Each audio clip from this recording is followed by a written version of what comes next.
नरेंद्र मोदी ने आज 7 मंजिला कर्तव्य भवन 3 का उद्घाटन किया,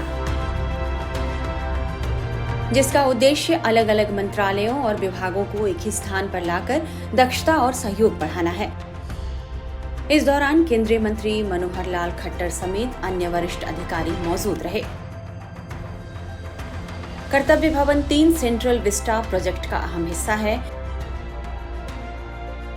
इस कर्तव्य भवन में गृह मंत्रालय, विदेश मंत्रालय, ग्रामीण विकास मंत्रालय, सूक्ष्म लघु और मध्यम उद्यम मंत्रालय, कार्मिक और प्रशिक्षण विभाग, पेट्रोलियम एवं प्राकृतिक गैस मंत्रालय विभाग और प्रधान वैज्ञानिक सलाहकार के कार्यालय होंगे। अभी जो मौजूदा भवन हैं, वह 1950 से 1970 के बीच बनाए गए थे। ये सभी पुराने हो गए थे। इनका सालाना रखरखाव काफी महंगा हो गया, लिहाजा नए भवन की जरूरत महसूस हो रही थी। बताया जा रहा है कि इससे विभिन्न मंत्रालयों में समन्वय होगा और कामकाज भी आसान होगा। उद्घाटन से पहले प्रधानमंत्री कार्यालय की तरफ से कहा गया कि जिस कर्तव्य भवन 3 का उद्घाटन किया जा रहा है, वो सेंट्रल विस्टा के व्यापक परिवर्तन का एक हिस्सा है।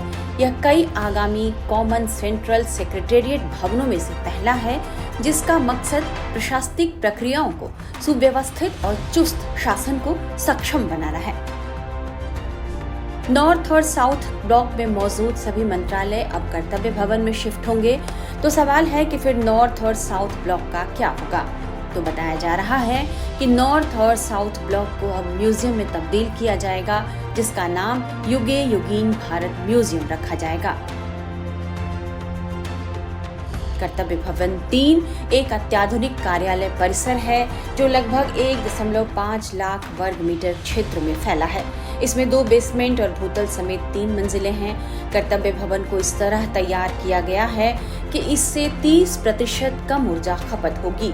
बिल्डिंग को ठंडा रखने और बाहरी ध्वनि प्रदूषण को कम करने के लिए इसमें कांच की विशेष खिड़कियां लगाई गई हैं।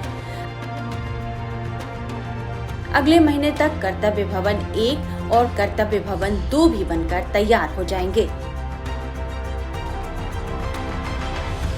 दोनों का काम लगभग अंतिम चरण में है। प्रस्तावित अन्य 7 भवन भी अप्रैल 2007 तक बनकर तैयार हो सकते हैं।